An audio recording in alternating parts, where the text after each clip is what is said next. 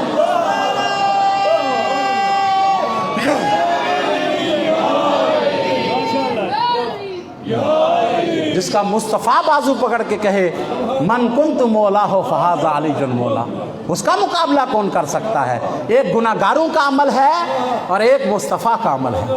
تو میرے بھائیو یاد رکھیے گا کہ یہ پیغمبر خدا آئے اور آ کر پیغمبر خدا نے ان کی رسیوں کو کھولا، کہنے لگے یا رسول اللہ ہماری توبہ قبول ہوئی ہے۔ کہا ہاں ہاں تمہاری توبہ کیوں قبول نہیں ہونی؟ اس لیے کہ اللہ نے تمہاری شان میں تمہاری توبہ کی قبولیت کے لیے قرآن میں آیت نازل کر دی ہے۔ وہ کہتا ہے کہ میں غفور بھی ہوں اور میں رحیم بھی ہوں، اللہ نے آیت نازل کر دی ہے، لہذا تمہاری اس توبہ کے قبول ہونے میں شک کوئی نہیں ہو سکتا۔ تمام مسلمان کہتے ہیں کہ جس انہوں نے تسلیم کیا، 72 فرقوں نے پیغمبر کے فرمان کو مد نظر رکھتے ہوئے اس بات کو تسلیم کیا کہ جس کی توبہ کے لیے اللہ آیت نازل کر دے اس کی توبہ میں شک نہیں ہوتا۔ تو میں کہتا ہوں دنیا کو غور کرنا چاہیے، اور جس کی توبہ کے لیے اللہ آیت نازل کرے اس کی توبہ پکی ہوا کرتی ہے، جس کی ولایت کی اللہ آیت نازل کرے اس کی ولایت پکی ہو جایا کرتی ہے۔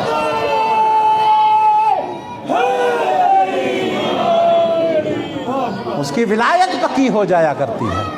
جس کی ولایت اللہ قرآن میں آیت بنا کے نازل کرے اس کی ولایت میں شک کہاں سے ہو سکتا ہے؟ تو میرے بھائیو یاد رکھیے گا کہ یہ آئے ہیں اور استغفار کیا ہے، پیغمبر خدا نے ان کی رسیوں کو کھولا، توبہ کر رہے ہیں۔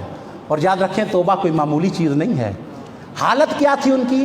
روایت کہتی ہے کہ دل سے مصمم ارادہ بھی کیا ہے کہ آئندہ سے پیغمبر کی ہم نے نافرمانی نہیں کرنی، جو کیا ہے اس میں شرمندہ بھی ہیں، زبان سے استغفار بھی کر رہے ہیں، آنکھوں سے آنسو بھی بہہ رہے ہیں۔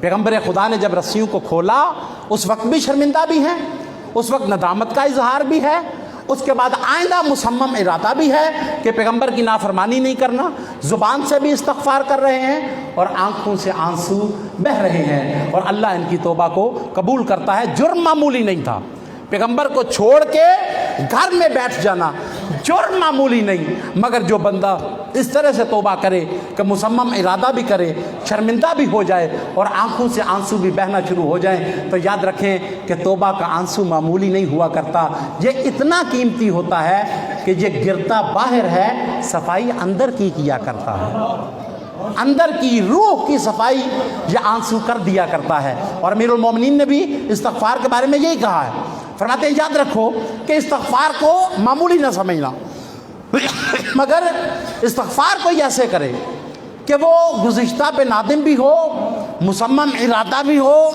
استغفار بھی کرے۔ اور یاد رکھیں کہ یہ استغفار اور توبہ معمولی چیز نہیں۔ امیر المومنین علی ابن ابی طالب، مل کے سلوات پڑھیں،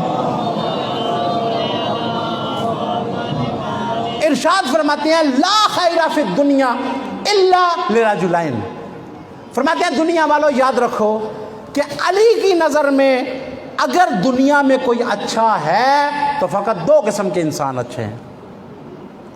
علی کی نظر میں اگر کوئی بندہ اچھا ہے تو فقط 2 قسم کے بندے اچھے ہیں، ان کے علاوہ کوئی بندہ علی کی نظر میں اچھا نہیں ہے۔ پوچھنے والے نے سوال کیا مولا بتائیں وہ کون سی 2 قسمیں ہیں؟ ارشاد فرماتے ہیں رجل یسارع فی الخیرات، فرماتے ہیں پہلا وہ بندہ علی کی نظر میں اچھا ہے جو نیکیوں کی طرف رغبت کرتا ہے، نیکیوں کی طرف جلدی سے رغبت کرتا ہے، یہ علی کی نظر میں اچھا ہے۔ دوسرا فرماتے ہیں یاد رکھو کہ علی کی نظر میں وہ بندہ بھی بڑا اچھا ہے کہ جس سے جب گناہ ہو جائے اس کا تدارک توبہ سے کر لیا کرتا ہے۔